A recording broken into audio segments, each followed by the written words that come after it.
이번에는 생활 속 유용한 건강 정보를 전해드리는 건강플러스 시간입니다. 한림대 성심병원 가정의학과 박경희 교수와 함께하겠습니다. 안녕하십니까? 네, 안녕하세요. 네, 오늘은 어떤 이야기를 해볼까요? 네, 요즘 건강에 상당히 관심들 많으시잖아요. 그리고 이제 건강 정보도 상당히 많이 이제 뭐 정보의 홍수라고 할 정도로 상당히 많습니다. 근데 이제 최근에 보면 이제 몇 가지 논란이 되는 이렇게 해도 된다 아니면 이게 나쁘다 이제 이런 식의 그 정보들도 있는데요. 대표적인 것들이 이제 뭐 비타민 D라던가 이제 그런 것들이 있어서 오늘 그런 몇 가지에 대해서 한번 알아보고자 합니다. 네, 사실 저는 궁금한 게 주변에서 보면 조금만 배가 아프거나 그리고 또 뭐 몸살 기운이 조금만 있더라도 아스피린 먹을래? 네. 아스피린 주려고 하시는 네. 분들도 꽤 있고 또 심장 질환에도 좋다 그래서 해외 나갔다가 아스피린을 네, 싸다가 네. 오시는 분들이 많으시더라고요. 네. 근데 아스피린이 대체 언제 먹는 겁니까?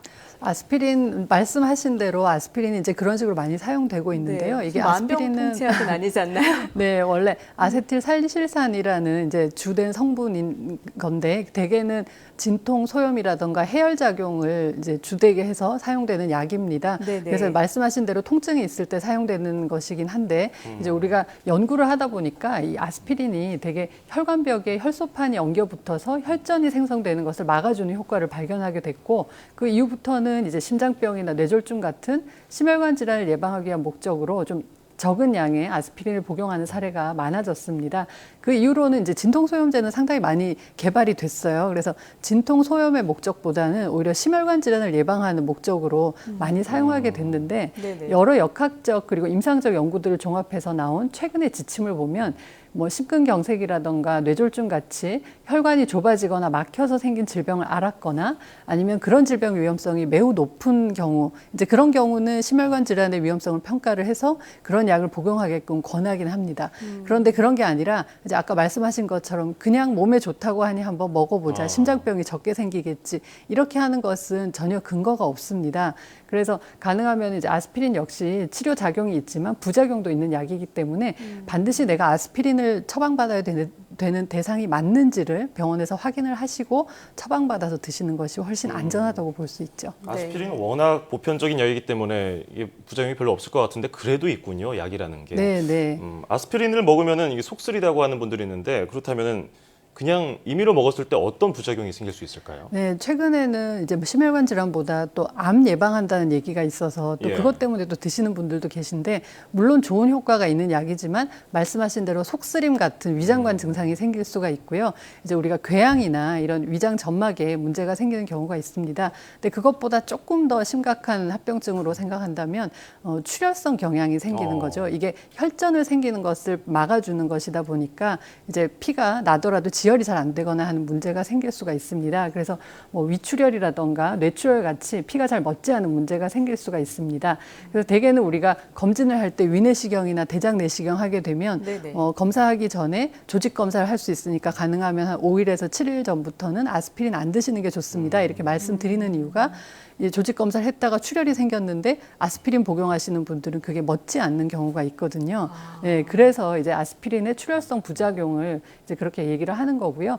이런 출혈성 부작용 말고도 드물지만 아스피린에 상당히 과민 증상을 보이는 사람들도 있기 때문에 아스피린 복용하고 난 다음에 상당히 이제 심각한 알레르기 반응을 보이는 경우가 있어서 이제 생명의 위협을 초래하는 경우도 있습니다. 그렇기 때문에 가능하면은 아스피린을 꼭 먹어야 되는 경우가 아니라면 조금 주의를 하는 게 좋겠고요.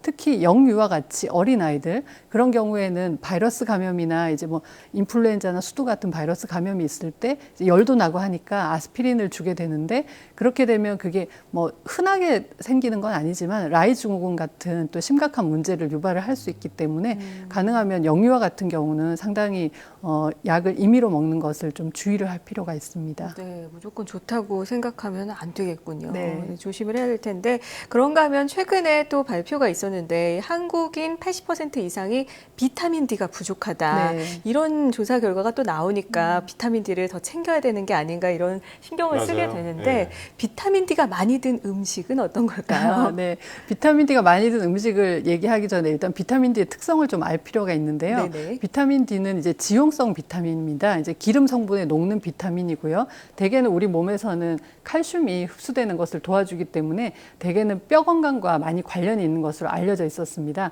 그래서 되게 폐경기 여성에게서 이제 발생 위험성이 높은 골다공증이라던가 노인들이 이제 뼈가 약해지니까 낙상으로 인해서 골절이 생긴다던가 네네. 이제 그런 것들로 인해서 관심을 많이 받았는데 예. 이제 최근의 연구에서는 많은 뭐 대사성 질환이라던가 각종 심혈관 질환 그리고 심지어 암까지 그리고 면역 질환 다 관련이 있다는 연구들이 많이 발표가 되고 있어요. 네네. 그러다 보니까 상당히 많이 주목을 받고 있는데 이런 비타민 D는 아까 이제 먹는 거 말씀을 하셨지만 대개는 기름기가 많은 생선 기름을 많이 함유하고 있는 생선, 연어라던가 뭐 정어리라던가 이제 그런 것들에 많이 들어 있고요. 그 다른 음식으로는 버섯이라던가 계란 노른자에 많이 함유가 돼 있습니다. 네. 그렇지만 비타민 D는 먹는 걸 통해서 이제 체내에 흡수가 되고 축적이 된다기보다는 가장 주된 원인 근원은 햇볕이라고 볼 수 있습니다. 햇볕에 있는 자외선이 이제 피부에서 비타민 D 합성을 도와주게 되고요. 우리 뭐 체내에 있는 비타민 D의 거의 80% 이상이 햇볕으로부터 오는 거라고 생각을 하시면 됩니다. 예, 한국 사람들의 80% 이상이 뭐 비타민 D가 부족하다 이런 통계가 뉴스를 통해서 딱 나오면 네. 이거 큰일 났어. 비타민 D 먹어야 돼. 안 먹으면 큰일 나. 이런 네, 그렇죠. 아까 그 말한 것처럼 그런 네. 위기감도 되게 되는데 근데 요즘에는 미세먼지 때문에 밖에 나가기 힘들잖아요. 그래서 햇빛 네, 벽에는 네. 좀 힘들고 그러니까 보충제를 먹을까 이런 분들 네. 많단 말이에요. 그 네. 보충제를 근데 또 오남용하면 그것도 문제가 있을 것 같거든요. 그렇죠. 어떨 때 먹어야 될까요? 네, 뭐든지 이제 불필요한데 드시는 것은 권장되지 않습니다. 물론 부족하면 충분히 드셔야겠죠. 그래서 이론적으로 하면은 우리가 매일 낮 시간 동안에 햇볕이 좋을 때 나가서 한 1, 20분 정도 선크림을 바르지 않은 채 팔과 다리를 노출시키고 있으면 그러면은 충분히 비타민 D가 합성이 된다고 얘기를 합니다. 예. 그렇지만 이제 우리나라 같은 경우는 북반구에 위치를 하고 있기 때문에 네네. 자외선 조사량이 많지가 않아요. 겨울에 특히. 예. 그리고 이제 요즘 같은 경우는 현대사회에서는 실내 생활을 많이 하셔서 뭐 하루에 햇볕 한 번도 안 보시는 분들도 있습니다. 맞아요. 네, 그래서 그런 분들은 조금 비타민 D 부족이 이제 의심이 되는 경우가 있기는 한데요.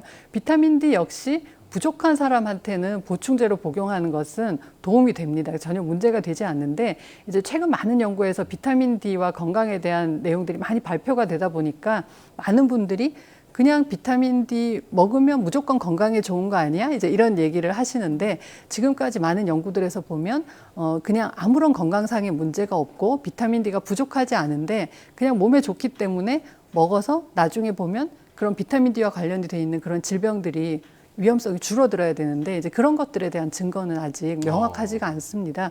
그렇기 때문에 누구든 비타민 D를 먹어야 이제 뼈가 건강해지고 뭐 그런 병들이 예방된다 이렇게 하는 건 아직 근거가 부족하다는 거죠. 네. 근데 이제 우리가 만약에 혈액 검사를 했는데 내가 비타민 D 수치가 기준치보다 많이 떨어져 있다. 그런 경우에는 보충제를 쓰는 게 맞습니다. 예. 그래서 근데 보충제 같은 경우도 이제 그 부족된 정도에 따라서 주사로 치료를 하는 경우도 있고 먹는 약으로 치료를 하기도 하고 용량도 다를 수 있기 때문에 이제 그런 것들을 그냥 좋다고 해서 임의로 그냥 내가 부족하다고 하더라 그래서 임의로 사서 드시기보다는 병원에서 상태에 맞게끔 처방을 받아서 드시는 게 가장 좋다고 볼 수 있습니다. 네, 잘 알겠습니다. 자, 끝으로 오늘 다룬 아스피린이나 비타민 D처럼 건강 관련해서 논란이 될 수 있는 것들, 좀 유의해야 될 것들 좀 짚어주시죠. 네, 사실 뭐 많은 분들이 이제 요즘은 먹는 걸로 병을 고친다 이런 말씀들을 많이 하시는데 네. 사실은 먹는 걸 통해서 질병을 고칠 수 있는 경우는 거의 없습니다. 대개 약으로 치료를 해야 되고요.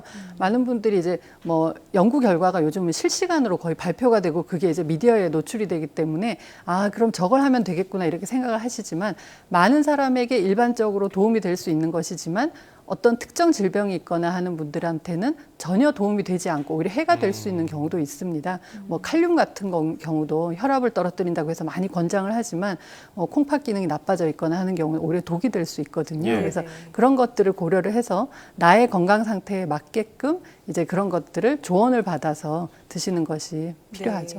마지막에 말씀하신 게 정말 중요한 것 같아요. 이 좋은 음식도 과하면은 안 좋고, 뭐 남에게는 네, 해가 되는데 그럼요. 나한테는 또 도움이 될 수도 있고, 그렇죠. 다 사람마다 다른 거니까 네. 뭐 병원 찾아서 자신의 몸을 정확하게 진단을 하고 의사와 상담을 한 뒤에 먹어야 된다. 이런 네, 얘기가 네. 맞는 것 같아요. 자, 지금까지 한림대 성심병원 가정의학과 박경희 교수였습니다. 오늘 고맙습니다.